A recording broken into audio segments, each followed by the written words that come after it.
Bonsoir à toutes et tous. Clunisoise de longue date et adjointe aux affaires sociales de notre ville depuis 2008, je suis flattée d'avoir été sollicitée par Jean-Luc Fontray, notre conseiller général sortant, pour être sa suppléante lors de ces élections cantonales.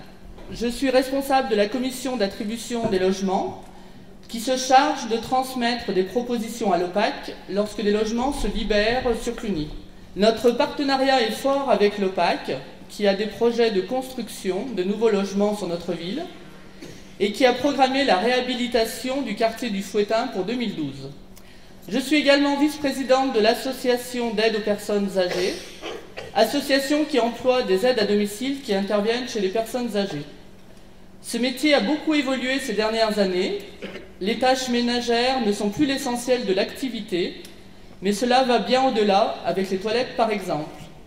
Je suis également vice-présidente du Centre communal d'action sociale, qui a en charge différents services qui vont de la petite enfance avec la partie halte garderie, aux plus âgés avec le foyer logement résidence Bénétin, en passant par le service emploi et le centre social.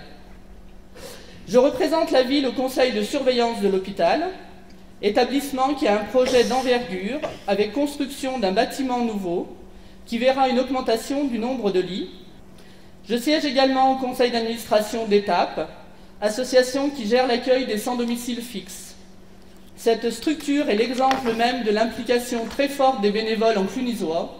Je siège également au conseil d'administration du collège.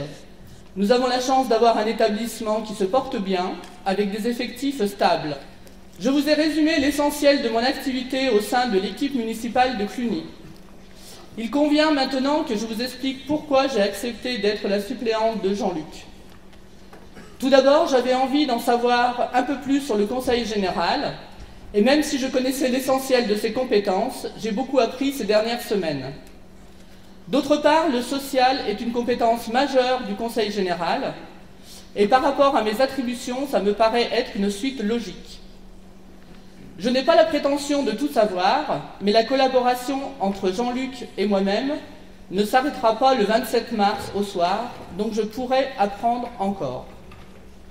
Si j'ai accepté ce rôle, c'est aussi et surtout parce que Jean-Luc a parfaitement répondu à nos attentes au cours de ce premier mandat. Il a su allier le travail de dossier et la présence sur le terrain, sur ce canton particulièrement vaste avec ses 24 communes. Enfin, nous partageons les mêmes valeurs, même si je ne suis pas adhérente à un parti politique. Au cours des différentes réunions que nous avons déjà tenues dans ces communes, plusieurs choses m'ont particulièrement marquée. Tout d'abord, l'accueil a toujours été chaleureux de la part des maires, des élus et des habitants. Les questions posées, très diverses, n'ont jamais été agressives.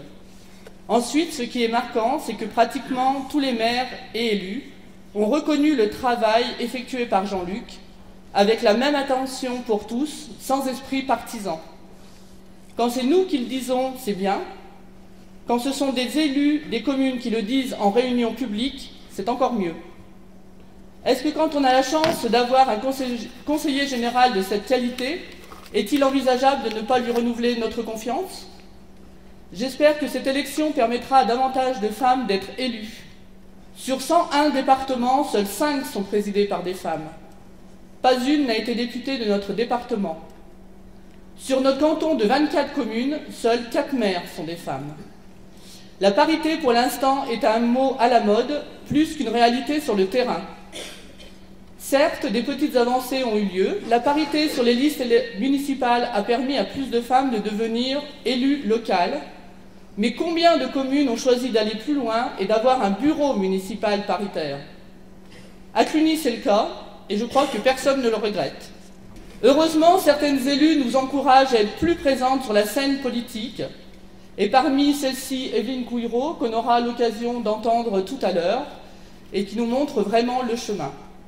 Merci de votre attention.